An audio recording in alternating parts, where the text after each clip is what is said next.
Kiitos taas kerran kutsusta. Todella mukavaa olla täällä taas Porissa tähän aikaan vuodesta. Tässä on tullut tämmöinen hyvä perinne nyt, kun Porin vasemmistoliitto on näitäkin tilaisuuksia järjestänyt aina Suomi-areenaan yhteydessä. Ja on todella mukavaa nähdä, että täällä on näin paljon porukkaa täällä.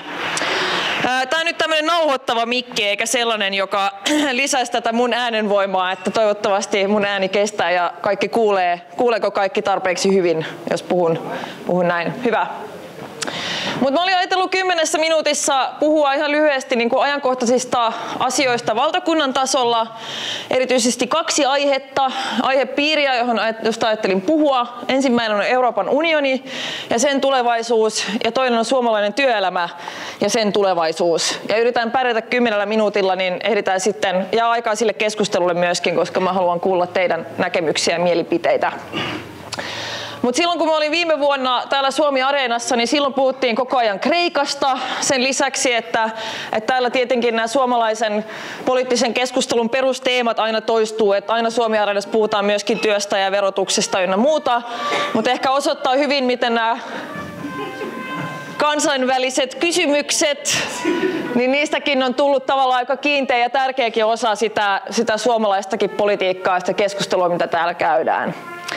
No, tämä Brexit, kun tämä tieto tuli tästä Iso-Britannian kansanäänestyksen tuloksesta, niin mä en meinannut uskoa silmiäni, kun luin STT:n tekstin asiasta, koska kaikki gallupit ja kaikki poliittiset analyytikot ja toimittajat, kaikki mun tuttavat eri puolueissa ja myöskin eri medioissa, niin kukaan ei olisi arvannut, että olisi kääntynyt näin.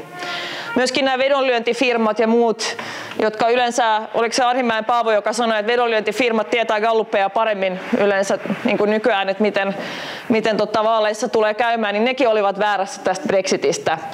Että se ehkä osoittaa tietyssä mielessä juuri myös sen, että mikä siinä oli taustalla. Eli ilmiselvästi sitä tyytymättömyyttä myöskin Iso-Britanniassa poliittiseen tilanteeseen ja poliittisen eliitin, niin Iso-Britannian poliittisen eliitin toimintaan oli paljon laajempaa kuin mitä tämä poliittinen eliitti itse olisi osannut kuvitella. Että tämä ihan aidosti yllätti kaikkia. No, jos miettii niin kuin eurooppalaisen yhteistyön näkökulmasta, niin Brexit on toki huono uutinen. Se tulee sellaisena aikana, jolloin me tiedetään, että nämä oikeistopopulistiset puolueet, maahanmuuttovastaiset liikkeet monissa Euroopan maissa on ollut nousussa, ja aika paljon myöskin siellä Iso-Britannian kampanjassa käytiin juuri niin kuin maahanmuuton kautta niitä vaaleja. Mutta kun britit kerran ovat kansanäänestyksen päättäneet järjestää ja kansa näin on äänestänyt, niin kyllä silloin mielestäni se ainoa johtopäätös siitä pitää olla se, että kunnioitetaan sitä kansanäänestyksen tulosta ja aletaan miettiä, että millä tavalla tämä Iso-Britannian ero nyt sitten toteutetaan. Mutta eurooppalaisen yhteistyön näkökulmasta mielestäni ei voida pidä sitä millään tavalla niin kuin positiivisena uutisena. No, tätä Brexitia on Suomessa kommentoitu aika värikkäin sanakääntein. Huomasin muun muassa kokoomuksen kansanedustaja Juhana Vartiaisen lausunto asiasta, jossa hän puhuu luusereista, että miten luuserikansalaiset nyt olivat äänestäneet väärin tässä kansanäänestyksessä. Ja aika paljon on niin kuin ollut eri lehtijutuista semmoista vähättelevää suhtautumista niihin britteihin, jotka tämän eron puolesta äänesti. Ja mielestäni tämä on täysin väärä lähestymistapa. Ja varmasti myöskin niin kuin juuri se asennoituminen, joka alun perinkin tähän tyytymättömyyteen on johtanut ja sitä lisännyt siellä. Eli kyllä tämä Brexit oli niin kuin epäluottamuslause, joka oli osoitettu niin Euroopan unionille kuin brittien omillekin poliittisille johtajille.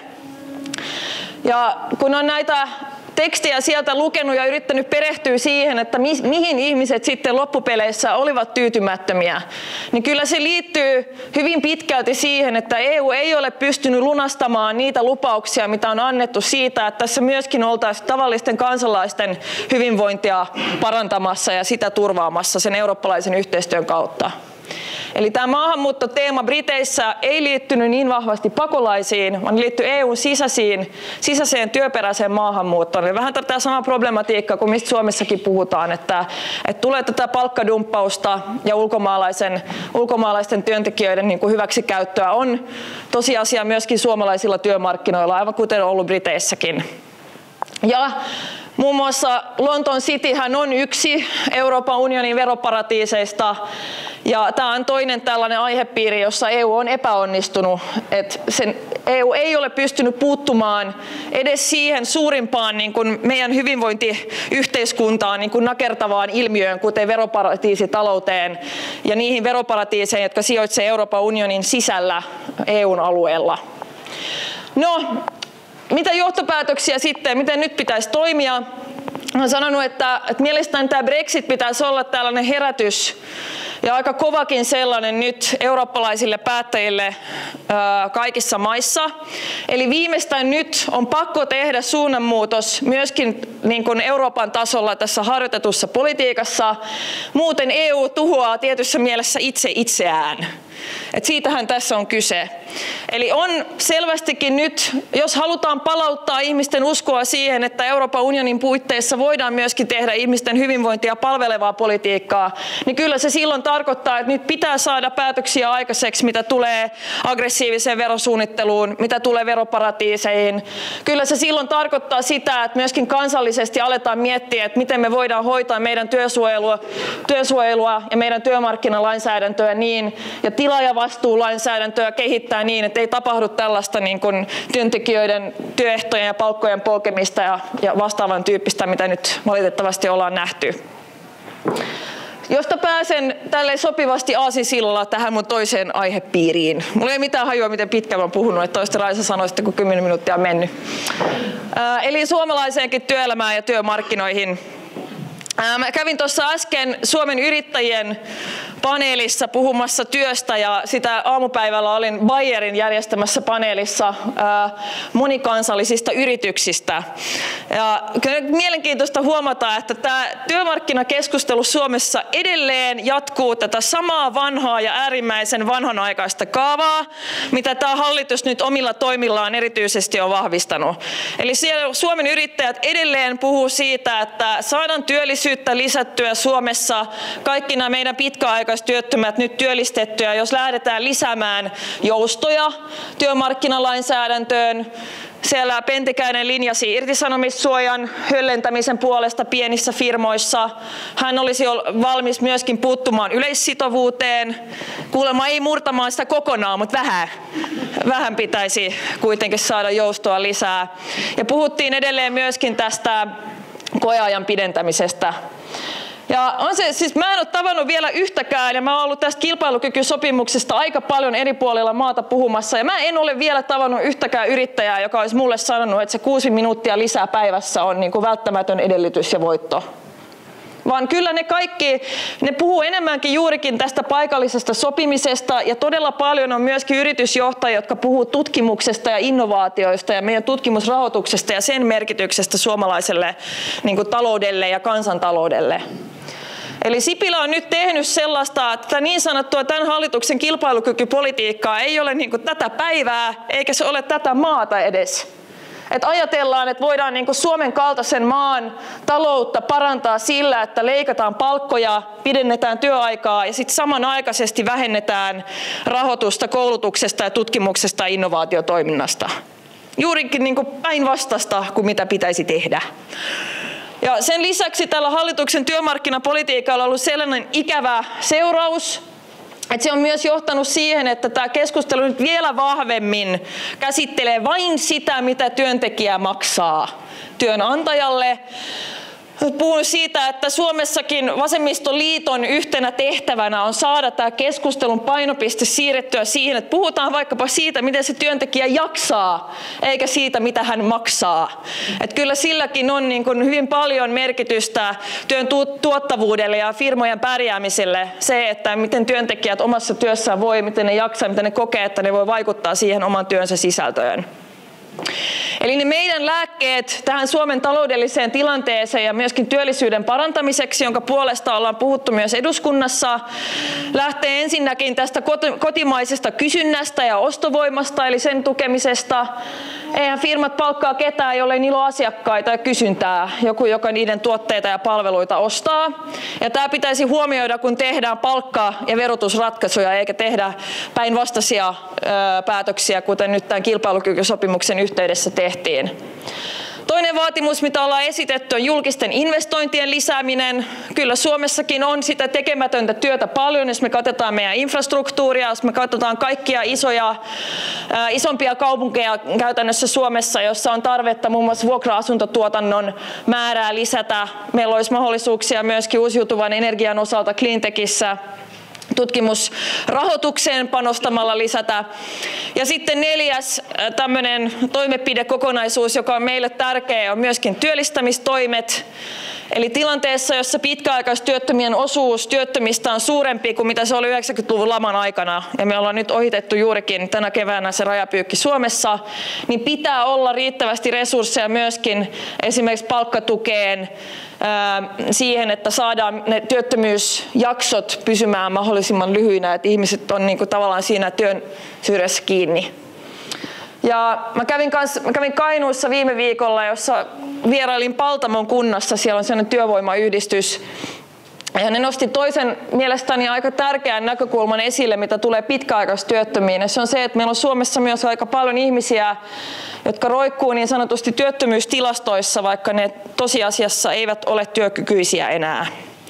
Ja silloin se inhimillisempi vaihtoehto on kyllä se, että pyritään tämmöisten eläkeselvittyjen kautta turvaamaan ihmisten eläkkeelle pääsyn.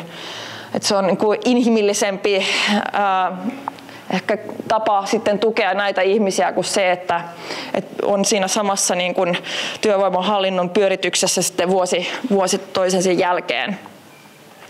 Ja viimeisenä kokonaisuutena, jos te olette seurannut Timo Soinin kirjoittelua ja lausuntoja, niin hän on kovin tuohtunut siitä, että minä ja Vasemmistoliitto ollaan esitetty, että voitaisiin kokeilla 6 tunnin työpäivää.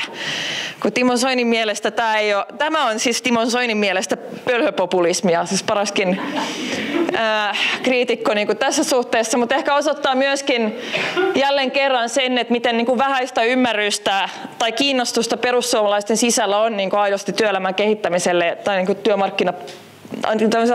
niin kuin tasa-arvoa lisäävälle työmarkkinapolitiikalle ylipäätään. Mä oon nyt aika paljon, tänäänkin oliko se Ilta-Sanomissa juttu tästä Ruotsin kokeilusta Göteborgin kunnassa, jossa siis siirryttiin vanhustenhuollossa 6 tunnin työvuoroihin palkkaa laskematta. Ja siellä ne tulokset on ollut tosi hyviä. Että ne työntekijät on tyytyväisiä ja sairauspoissaolot on vähentynyt hirveästi.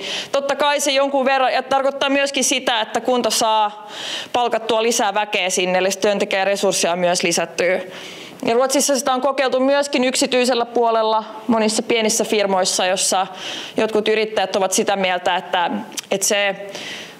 ne säästöt, mikä on saatu sillä, että ihmisten poissaolot ovat vähentyneet, ovat selvästi niin kuin kattanut ne lisäkustannukset, mitä on tullut lisätyövoiman palkkaamisesta, eli siitäkin ollut kiinnostuneita. Mutta mä nyt kesän alussa vähän tutustuin tähän työaikakeskusteluun, mitä Suomessa on käyty. Ja eräs AY-liikkeen toimija sanoi mulle hyvin, että aina kun työajan lyhentämisestä on puhuttu, niin aina sitä on pidetty mahdottomana. Ja että silloin Suomessa, kun tehtiin aika merkittäviä päätöksiä vuosikymmeniä sitten työajan suhteen, niin silloin myöskin aika usein kuului sellaista argumentaatiota, että kun ne työläiset eivät osaa käyttää vapaa-aikaansa sitten oikein, vaan menevät rilluttelemaan jonnekin ja istuvat karaokebaareissa. Eli jopa tämän tyyppistä niin kuin argumentaatiota aikaisemmin esitetty. Mutta Suomessa ei ole nyt 90-luvun laman jälkeen käytännössä tehty mitään merkittävimpiä niin kuin työaikamuutoksia, vaikka työn tuottavuus muistaakseni on 14-kertaistunut tai jotain sen kaltaista, eli tosi niin kuin merkittävästi. Mutta mikään osa siitä ei ole ohjattu niin kuin työntekijöiden hyvinvoinnin lisäämiseen työajan lyhentämisen kautta. Joo, mutta tämä on yksi tällainen esitys, mitä tehtiin. Se herätti keskustelua, mikä on hyvä asia. Ehkä nyt tarkennuksena vielä sen verran, kun Soini ei sitäkään ymmärtänyt, että minähän en esittänyt siis, että Suomessa yleisesti siirryttäisiin 6 tunnin työpäivään huomenna, vaan että tehdään sen kokeilu julkisella sektorilla, vastaavan tyyppinen kuin Ruotsissa. Että jos kerran halutaan tätä, niin kuin hallituskin sanoo haluavansa, edistää kokeilukulttuuria, niin miksi sitä kokeilukulttuuria ei sitten voi edistää niin kuin työntekijöiden asemaa parantamiseksi ja työntekijälähtöisesti? Että miksi kaikki nämä kehittämishankkeet aina pitää olla sellaisia, jotka jollain tavalla tähtää ihmisten aseman heikentämiseen. Näin.